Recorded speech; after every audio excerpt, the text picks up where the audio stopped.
Tricks that reveal a single ace are pretty impressive. Tricks that reveal a guaranteed 4 aces are even better. This is CoachTrick.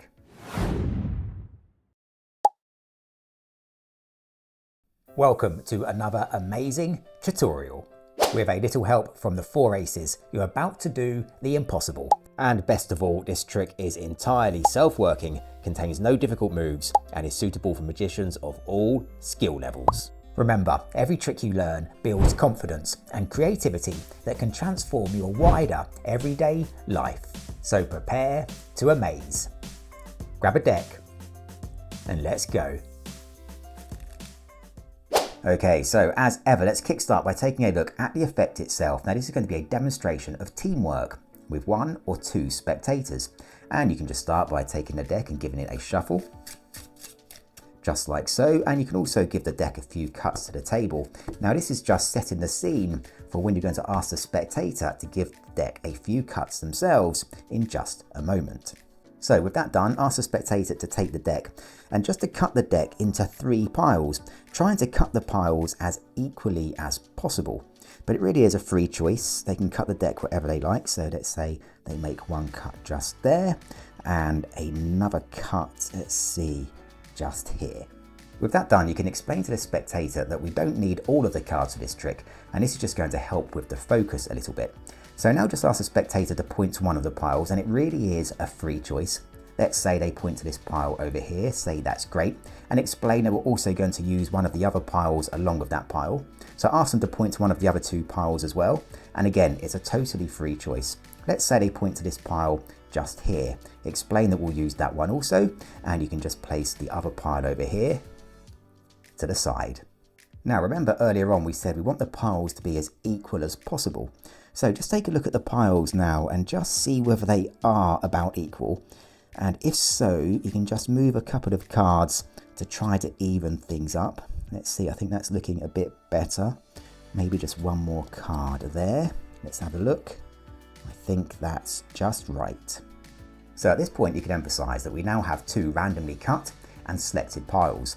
However, we want to make things as random as possible. So we're going to mix the cards up a little bit. And we're going to do that by generating a random number for each pile. And we're going to do that by turning over the top card of each pile. So for the first pile here, just turn over the top card. And here we can see we have a 6. So we can just place this card to the side. And we're now going to deal 6 cards to the table from the first pile. 1, 2, 3, 4, 5, 6.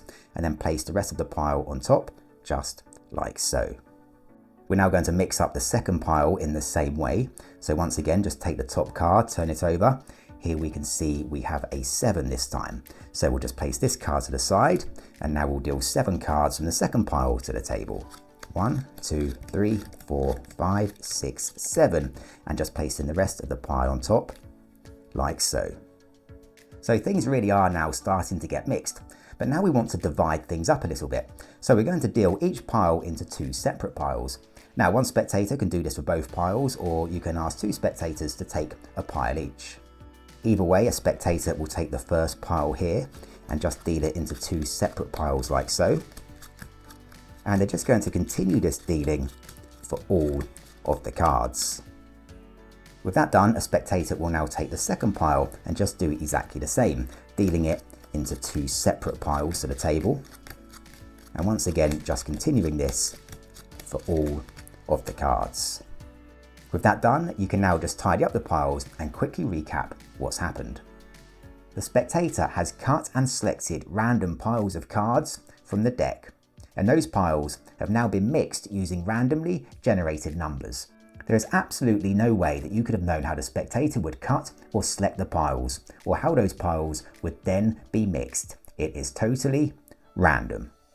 However, you can explain that for some reason you sense something special about the cards. And with that said, you can turn over the top card of the first pile to reveal an ace. Now the spectator might be pretty impressed at that. However, they'll be even more impressed when you reveal that an ace just happens to be at the top of every single pile. And that is a 4 ace miracle. A stunning display of spectator dealing skill, and it's also super easy to perform, so stick around because now I will show you exactly how it works. Okay, so let's now take a look at the secret to this effect. Now to start with, there's just a small piece of preparation to carry out with a pack of 6 cards. Now this pack consists of 2 aces, followed by 2 random cards. Now these can be any cards, but I find middle numbers like 6 and 7 to work quite well, followed by the other 2 aces. And with the 6 cards prepared like this, you're going to take this pack and just place it on top of the deck. Now if you like, you can start with a full shuffle just to make it look as though things really are mixed. Now you can use any full shuffle, it's up to you. In a demonstration I used a simple overhand shuffle, and here's how that works quickly. So from the side here, you're just going to draw off a small pack of cards. Now this contains your prepared cards here, and the rest of the deck just comes down in front, like so. Now you're just going to keep these packs separate as you continue the overhand shuffle. So you're just going to continue to draw cards off of the top pack here, like so, and that leaves you at the end just with the small pack containing your prepared cards here, and this now comes over and goes on top of the deck. You're now going to perform a false cut with the deck, and for this you're simply just going to cut packets of cards to the table, just like so, and then simply you're just going to gather the packets up in their original order. With that done, you're now going to ask the spectator to make some cuts of their own, cutting the deck into 3 piles as even as possible. And it really is a free choice, so let's say they cut the deck just like so. Now the aim of the next step is to make sure we end up with just 2 piles of cards, one of which is the pile containing our prepared cards just here. Now to achieve that, you're just going to ask the spectator to point to one of the piles, and it really is a free choice.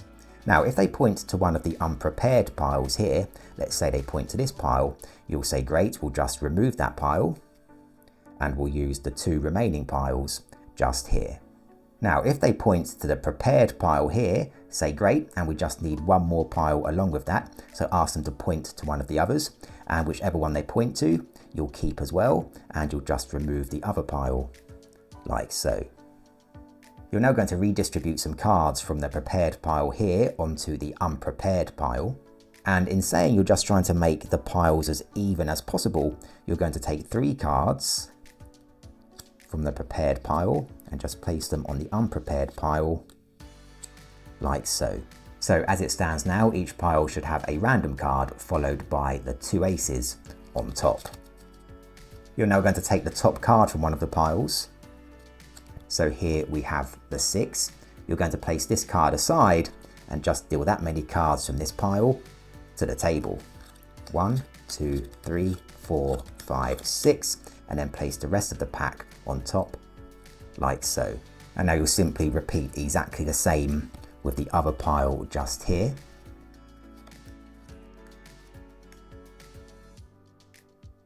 So you're now just going to ask the spectators to take each pile and just deal it into 2 separate piles, just like so.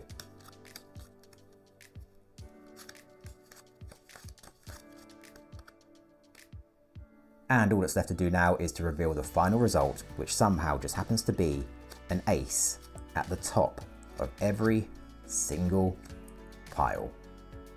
Take this one, practice it, go out there, perform it, and of course, above all else, have fun.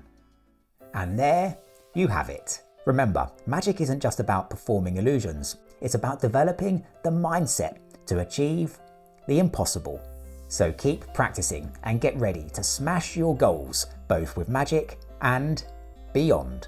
Thanks for joining me today. Until next time, keep moving forwards and take care.